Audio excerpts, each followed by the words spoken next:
Good morning, everybody. This morning we left St. John's and we're headed into St. Mary's Bay. We're traveling on a coastal road which we normally called going the old way when we were younger, when we were growing up. This was a way, it goes right along the coast rather than just take the Trans-Canada Highway, and you get to pass through Holyrood, Seal Cove, a whole bunch of little rural coastal areas. Just a beautiful ride. Brother Mark is up ahead on his Goldwing. I believe it's a 1996, I believe. I could have that wrong. I asked him yesterday, he told me, but my mind ain't as crisp as it used to be. So I'll show little blurbs as we go by.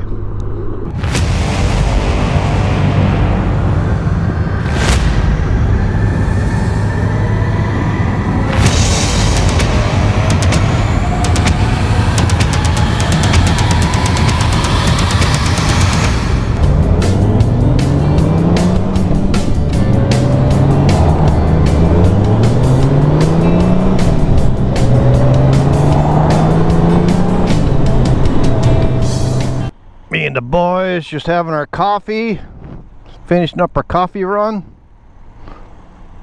talking to my camera.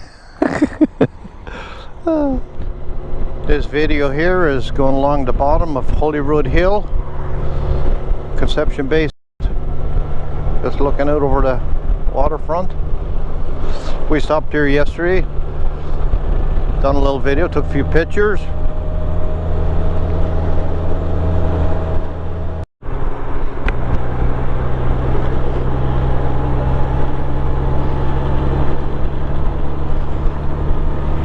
Leaving the Trans-Canada, heading down the Irish Loop Drive in the Seminary line, about 35 minutes from where I grew up. Show you a little more when we get closer. Here we are on Route 90, and this is all kind of curvy, going in here on the Seminary line. Get my windshield down a little bit. Hope the audio is going to work okay today. We got a few trucks.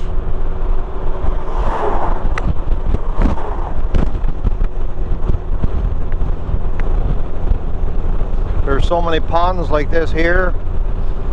They're just all over the place. Really high percentage of small ponds.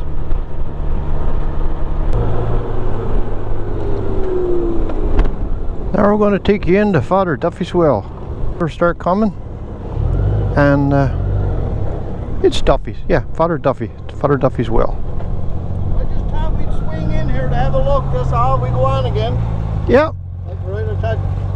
Yeah, yeah, it's on now. You guys know the history of Father Duffy's well? Father Duffy was, I think he was a Catholic priest. Was he? He was a priest in St. Mary's. Yeah. And, the whole history of this is, loosely, he acquired land from a merchant or something of that nature down in St. Mary's to build a church. And he was going building the church, or he started to build it, and him and this merchant started arguing over, and the merchant wanted him off the land, this, you know, something to that effect. And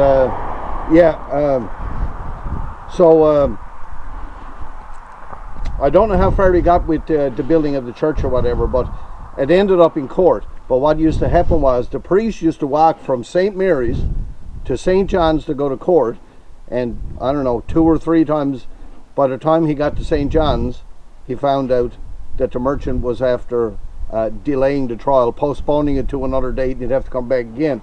But this was an area that he found on his walk. He found this little brook, this little spring, and he'd come in here for a cool drink of water. And that's how it got to be Father Duffy's well. There you go, guys.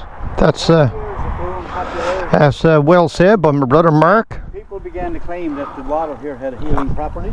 Yeah. And anyway, Father Duffy originally was going back and forth to court because he was charged with inciting a riot. Yeah, there was something to that effect too. Yeah. This old merchant built a flake in front of the church, so the congregation burnt it down.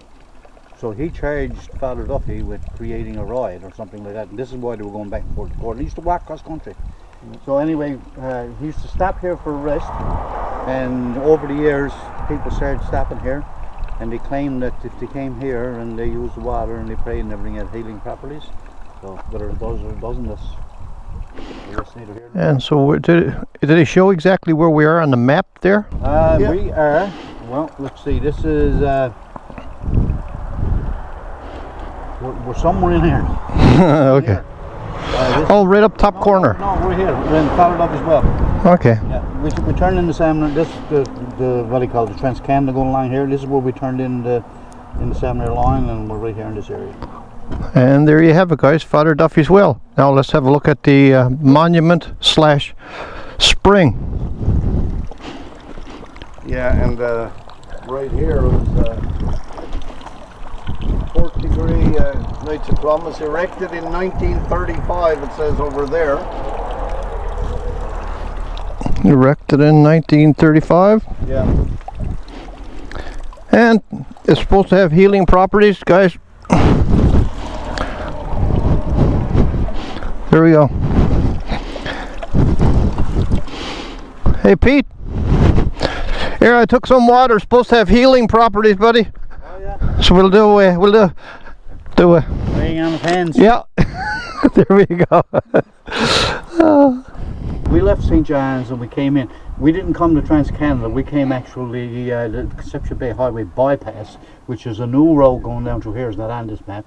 And then we hooked up into Holyrood where we had our coffee, and then we turned off on Seminary Line, and this is where we are now. This is the Father Duffy's well. So we're going to continue on down. We'll go through St. Catherine's, and we'll stay on the left side. If you go this way, you go to a whole, that's part of the Cape Shore Loop. Yep. So we go down, we go through Newbridge. St. Joseph's is where we go up. Went down Low Downs where we finished our teenage and life and whatever. Admiral's Beach is the end of that road. We're going to go down here for a visit. This is where Mom and Dad is buried. And so we're going to go down here, we're going to go back up, we're going to go down here, and then we're going to go all the way around and follow the road, and we'll end up right back out to St. John's. Yeah, roughly about 320 kilometers around. Yeah, so just. Yeah. And if you look at it, the Irish Loop with you can't really see it on this. If we had it blown up, it'd be better. The Avalon Peninsula is shaped something like an H, right? Yeah. So I guess they were another thing you could say is like a 4-leaf clover. Okay. Right. And what I'll do, I'll bring up a little map and I'll put a bleep up top on the somewhere. So All this shore here, people who come from Ireland, if they come to visit and they go like visit any of these communities and everything, they say they feel like they're home because it's there's such a history of Ireland there. And then when you do the Cape Shore Loop, when we go across and we do the other side, no, not that one. It's not. Well, it's all over here. Oh yes, there So it is. we're coming in this way and we're going that way.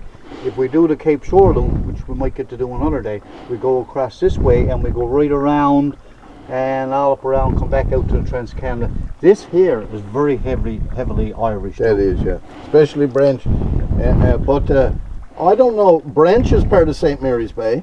Yeah. If this is the bay where we're from, Yeah. Branch is part. I don't know if Point Lance is or not. I don't know. And this here, I don't know if we're going to get a chance to get out and see it or not. If we get to go around there, depending on weather. But Cape St. Mary's, that's a world-class ecological reserve. Millions of gannets and, oh God, seabirds nesting on big rocks that's about 10 or 12 feet from the main Yeah, land. it's not far. You can stand here and watch the birds nest and their young grow right next. But, gannets, tons of different kinds of birds there. And back to this map, we're going to pass through by here today. At the height of the capelin season, you can witness sometimes up to 20 and 30 and 40 whales out here. Yeah, there was it's a- absolutely amazing, and they'll come into it. Yeah, close as 30 feet from the Yeah, it shore. was down there was a big tourist draw on the beach there, cars lined up everywhere. It's amazing. And there you have it, guys. We'll look around and see how much of this stuff we can show you. Stay tuned. We're still on the Salmon line. We're headed down over an area we used to call, and I could be wrong about this, the Back River Hills. It's been so many years since I left here, I can't remember a lot of the areas anymore. Oh, this is just, we keep going down and down. It doesn't look like a very much of a grade probably on the camera, but it was always a nice ride coming down here. We'll come down, there's a big salmon river all the way along on the left side. So I don't know how much of this we can see.